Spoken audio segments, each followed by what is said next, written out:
तू छौड़ा पटाइल घूम गे तू छौड़ा पटाइल मनीष रिकॉर्डिंग है राजीव रॉक फिल्म सुपौल। तू छौड़ा पटाइल घूम गे जिनसा पहिर के घूमे गे छौड़ी जिनसा पहिर के घूमे गे छौड़ी तू छौड़ा पटाइल घूम गे तू छौड़ा पटाइल घूम गे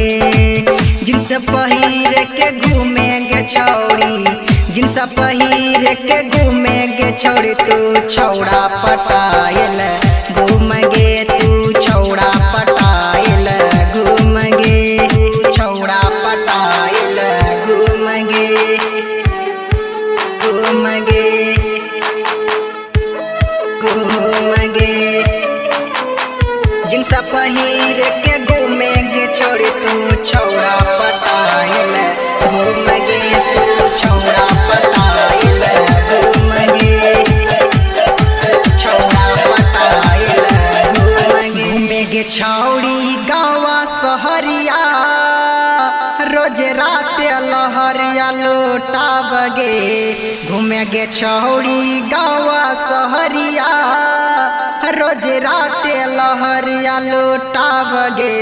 तोरो जवानी दीवानी गे छौड़ी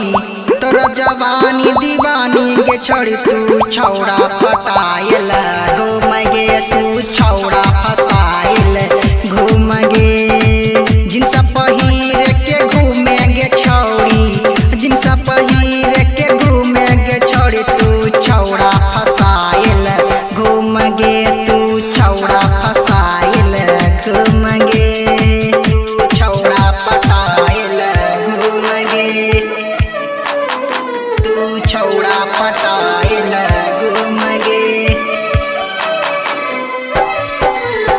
डीजे मनीष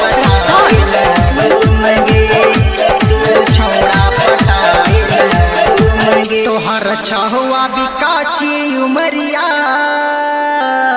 तोहर छाती में बाती लागोगे तोहर छहुआ बिकाची उमरिया तोहर छाती में बाती लागोगे घूमे गे छौरी दिल्ली सहरिया घूमे गे छौरी दिल्ली सहरिया तू छौड़ा पटाइल घूम गे